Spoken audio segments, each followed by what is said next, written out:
Late breaking. This is KEZI 9 News at 11. At least 11 people are in the hospital tonight after a 4-car crash on Highway 58 this evening. Thanks for joining us. I'm Stacey Kafka. The crash happened just before 6:15 on Highway 58 near Devonshire Drive. Highway 58 is still shut down tonight as Oregon State Police investigate the crash. First responders worked for more than an hour to transport nearly a dozen people to area hospitals. Multiple children and adults are being treated for injuries. Not much information is being released about the crash yet, but investigators say it all started when one car rear-ended another. There was a vehicle that was eastbound on Highway 58. It was going to make a left-hand turn, and another vehicle, also eastbound, came up and struck it from the rear. That caused it to go in the other lane, and the two westbound vehicles were hit as a result. Multiple agencies, including Eugene Springfield Fire, Goshen Fire, Coburg Fire, and South Lane Fire and Rescue, all responded to the crash. A Life Flight helicopter responded to the scene as well, but did not transport anyone to the hospital because they all went by ambulance. We will continue to bring you the latest information on this crash once it becomes available. 6 people are hospitalized this morning after a car and a taxi collided. Eugene police say the crash happened just before 3 a.m. on East 11th near Hilliard.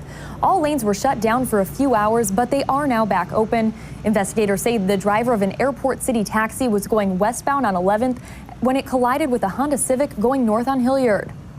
Preliminary indications there was a red light violation, speed was a factor, and the people in the Honda were significantly injured, resulting in a major collisions team call out as a precaution. The taxi did not have any passengers. The Civic had 5 people inside. All are hospitalized. Investigators don't believe alcohol was a factor at this point. Anyone who witnessed the crash is asked to call Eugene police. A Coos Bay man is dead after he was hit by an intoxicated driver this morning in Coos County. It happened just before 11. Investigators say 56-year-old Lester Swafford was driving his motorcycle westbound when a Ford Escort attempted to do a U-turn, hitting and killing Swafford. The driver of the Ford Escort was arrested for DUI and reckless driving. She is 17 years old, so her name isn't being released at this time. The Coos County District Attorney is reviewing the case to see if the driver will face any other charges for the crash. One man is dead after he crashed his boat on the Willamette River.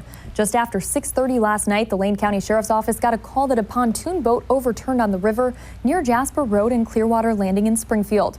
The initial investigation showed the boat struck a partially submerged root ball and flipped over. The man on the boat went underwater and never resurfaced. He was not wearing a life jacket. Investigators believe the swift current along with the large root ball prevented him from resurfacing. Well, Storm Tracker 9 meteorologist Matt Callahan joins us now with a first look at the forecast.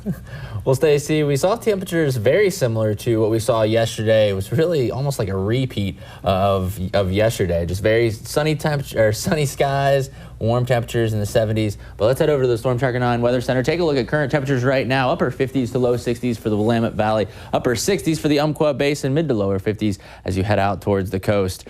Dry and clear conditions tonight. That's going to continue through the overnight period and to start your day off tomorrow. We'll see, though, some light clouds, especially down in the Umpqua Basin. They may extend up into the Willamette Valley, though, overnight. Planning your day tomorrow, we may see some light clouds in the morning. Temperatures in the mid-50s by 8 o'clock, increasing into the mid to upper 70s by the afternoon, but plenty of sunshine as we get after around 11 or noon. But your forecast tomorrow, plenty of sunshine. Inland temperatures in the upper 70s to low 80s. A little cooler, though, out towards the coast. We'll start off with some patchy fog in the morning, leading to partly cloudy skies, but temperatures will be in the low 60s out there. But I'll have more of a detailed forecast coming up in a bit.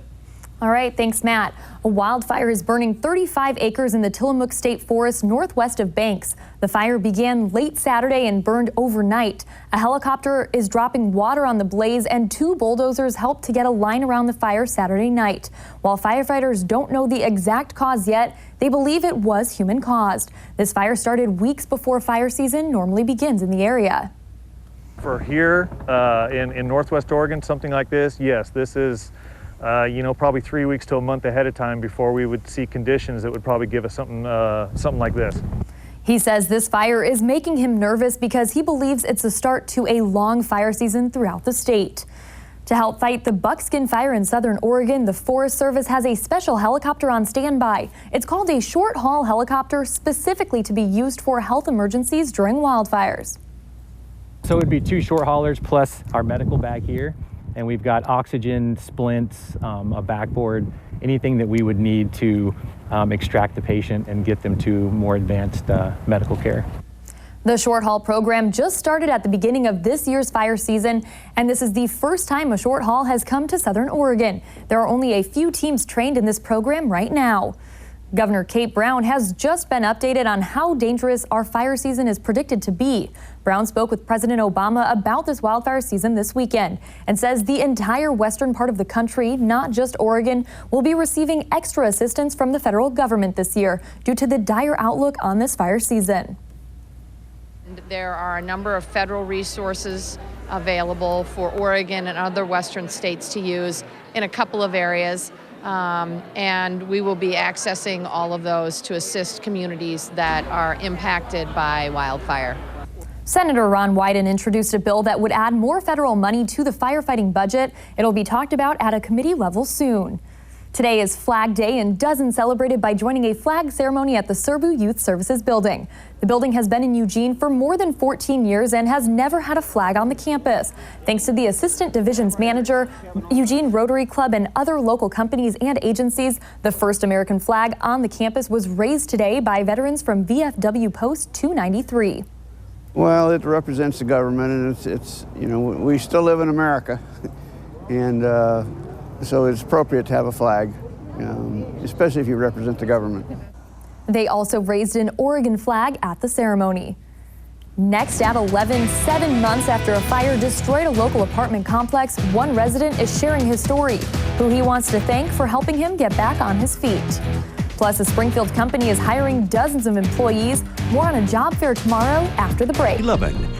A fire at Jim's Landing in November left about 20 people without a place to live. Today, one man who used to live there shares his story about finding a new home and who he wants to thank. KEZI 9 News reporter Chanu Her has his story. Laney says his next goal is to find a job and start meeting new people. We reached temperatures in the upper 70s here in Eugene, but what will that mean for your work week? I'll have all the details when we come back. It's going to be a really nice one out there. So I like how it's really hot on the weekends and then it cools down a little bit for the work week and back warm for the weekends. Yeah, exactly. It's a perfect weekend schedule, I guess the weather has been on actually the last several weeks. All right, perfect. Thanks so much, Matt. Yeah. Well, in Houston, a community center will serve as a disaster recovery center starting Monday. Congresswoman Sheila Jackson Lee announced the opening Sunday afternoon. So far, 8,000 people in Houston have registered for FEMA help, and a total of $13 million has already been approved for flood survivors. People like Sylvia Harris are helping people understand what can sometimes be a confusing process. Sometimes rich people's houses get flooded, sometimes poor people's houses get flooded. You just have to be prepared for anything. They might be in tears, they might be very emotional, or they might not. So we just stick to the plan and get them registered as efficiently and as fast as possible so that they can get some help. FEMA employees come from all over the country to help. Harris is from Florida, so she says she'll be here along with several other FEMA and SBA employees to help families 6 days a week until there's no longer a need. A scary moment for drivers in Illinois after a woman hydroplaned off an interstate and was rescued by a passerby. A witness who was driving behind the woman says it appears she lost control in about 2 feet of water in a viaduct along the highway. The woman was shaken up by the incident, but is doing okay. Storms continue to roll through mid-state Pennsylvania tonight. A tree came crashing down onto a home and car in Camp Hill, Pennsylvania today. A couple living there was watching TV at the time. They thought the noise they heard was thunder. Only when neighbors knocked on their door did they realize what happened. Luckily, the couple was not hurt, but the tree did cause damage to the home's gutter and the car's hood. Flooding in the Georgian capital of Tbilisi left at least 8 dead and several others missing today. That's according to a news agency funded by the European Union and the United Nations. Take a look at these photos provided by Tbilisi City Hall. You can see collapsed hillsides and multiple vehicles tossed like toys. The city's zoo was also flooded, causing animals to escape and roam the city. Some animals have been recaptured and others killed. Thousands of people in Portland lined the streets today for the annual Pride Parade. Coming up, find out who the Grand Marshal was. A local dairy-free producer is hiring dozens of new employees. So Delicious Dairy Free is hiring 33 full-time positions that all include benefits. Tomorrow, they're having a career fair from 10 until 2 at their location on Shelley Street in Springfield. An employee who got hired at their last career fair says he's already been promoted to the job he originally wanted when he got hired. We have 31 production associates, so you might start off in a hand packer position where you're putting product into, watching the machine that puts it into boxes and packing boxes into other bigger boxes. What I do is I make the batches for the yogurt, pasteurize it, and prepare it for production. For more information on how you can apply, head to our website, kezi.com. As kids put down their books for the summer, Eugene City Pools are starting their summer schedules tomorrow. Amazon, Echo Hollow, and Sheldon Pools will all have their extended summer hours starting on Monday. This year, Amazon Pool will offer an inflatable obstacle course for kids to climb and run across. That'll be available for use Monday, Wednesday, and Friday. Summer swim and water polo leagues begin on June 22nd. Thousands of people lined the streets of Portland today for the annual 2015 Pride Parade. More than 100 groups participated in the parade as people lined the streets from North Park blocks to the Waterfront Park. Governor Kate Brown was the parade's grand marshal. Brown became the first bisexual governor in the United States when she assumed the job after former Governor John Kitzhaber resigned. Coming up in sports, Game 5 of the NBA Finals wrapped up earlier.